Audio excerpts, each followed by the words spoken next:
नमस्कार दोस्तों, कैसे हैं आप लोग? मेरा नाम सौरभ कुमार है और मैं आप लोग को यहाँ पर बीपीएससी का बिहार लोक सेवा आयोग, बिहार पब्लिक सर्विस कमीशन का प्रीवियस ईयर क्वेश्चन करवा रहा हूँ, ठीक है। और अभी हम लोग यहाँ पर प्रीवियस ईयर क्वेश्चन करेंगे बीपीएससी का, ठीक है, प्रीवियस ईयर क्वेश्चन। और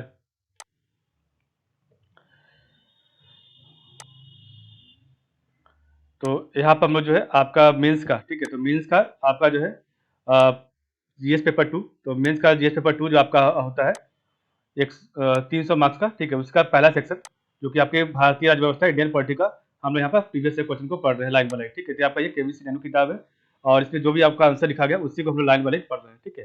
तो आज हम आपका भारतीय राज्य व्यवस्था का क्वेश्चन नंबर 6 करेंगे, जो आपका है, क्या आप सहमत हैं कि भारतीय राजनीतिक आज मुख्य रूप से वर्णात्मक राजनीति की बजाय विकास राजनीति के आसपास घूमती है? बिहार के संदर्भ में चर्चा करें, ठीक है। तो बिहार के संदर्भ में चर्चा करें और ये आपका क्वेश्चन 63वीं बीपीएससी 2019 में पूछा गया था, ठीक है। तो देखिए आपका क्वेश्चन नंबर 6 होगा। तो देखिए आपके सामने क्वेश्चन नंबर 6 आ गया, तो पढ़ते हैं। क्वेश्चन आपका कह रहा है, क्या आप सहमत है कि भारतीय राजनीति आज मुख्य रूप से वर्णनात्मक राजनीति की बजाय विकास राजनीति के आसपास घूमती है? तो बिहार के संदर्भ में चर्चा करें और ये आपका 63वां बीपीएससी 2019 में पूछा गया था, ठीक है। तो इसका आंसर है आपका भारतीय राजनीति एक, तो भारतीय राजनीति एक गत्यात्मक डायनेमिक स्वरूप रखती है। तो भारतीय राजनीति एक गत्यात्मक डायनेमिक स्वरूप रखती है। हमारे यहाँ अनेक राजनीतिक दल है, तो हमारे यहाँ अनेक राजनीतिक दल है जिनका स्वरूप राष्ट्रीय एवं क्षेत्रीय है। वर्तमान समय में भारतीय राजनीति वर्णात्मक राजनीति एस्क्रिप्टिव पॉलिटिक्स के बजाय विकास राजनीति के आसपास घूमती है, ठीक है। वर्णात्मक राजनीति, तो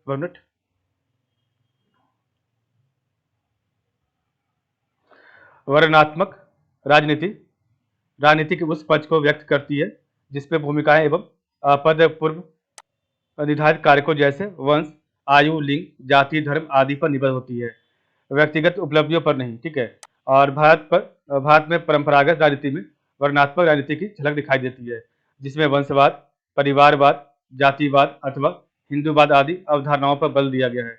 परिणाम स्वरूप राजनीति का स्वार्थपूर्ण दुरुपयोग हुआ, लोगों के लोकतांत्रिक अधिकारों का हनन भी हुआ है, ठीक है। वर्तमान समय में भारतीय राजनीति में विकासात्मक पक्ष को बढ़ावा दिए जाने की प्रवृत्ति दिखाई देती है। गठबंधन सरकार क्षेत्रीय दलों का उभार आदि का आधार देश के विकास को बढ़ावा देने के प्रमुख कारकों के रूप में दिखाई देता है।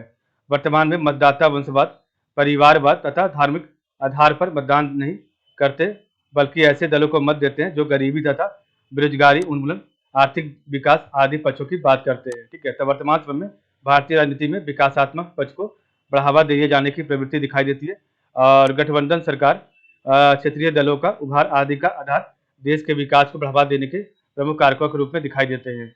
वर्तमान में मतदाता वंशवाद, परिवारवाद तथा धार्मिक आधार पर मतदान नहीं करते, बल्कि ऐसे दलों को मत देते हैं जो गरीबी तथा बेरोजगारी उन्मूलन, आर्थिक विकास आदि पक्षों की बात करते हैं, ठीक है।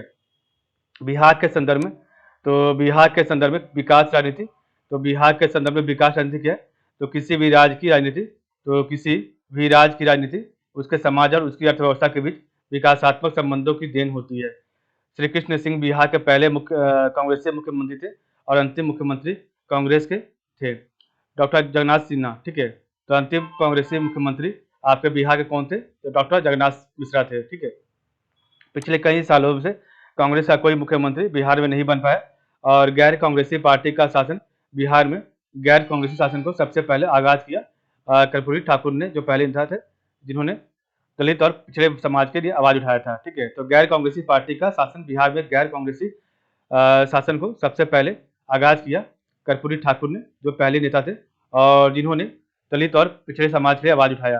आज़ादी के बाद बिहार में सबसे बड़ा छात्र आंदोलन हुआ था, जिसका नेतृत्व जयप्रकाश नारायण ने किया और इस आंदोलन ने कई ऐसे राजनेता को जन्म दे दिया जो आज वर्तमान में बिहार की सत्ता की कमान संभाल रहे हैं, जैसे लालू प्रसाद यादव, नीतीश कुमार और रामविलास पासवान का जन्म इसी आंदोलन से हुआ था। बिहार की सत्ता इन्हीं तीनों के इर्द गिर्द घूमती है, ठीक है।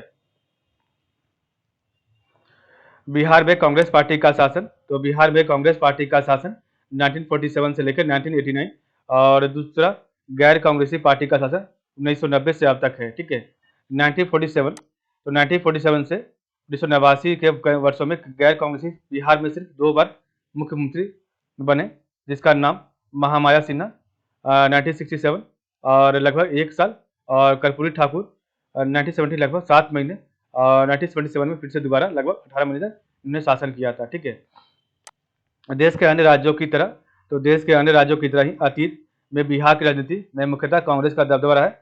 बिहार में कई दशकों तक कांग्रेस का निर्बाध शासन रहा और यह 1990 तक जारी रहा। ठीक है, भारतीय चुनावी इतिहास में इस अवधि को कांग्रेस काल कहा जाता है। ठीक है, पर मंडल आंदोलन के बाद की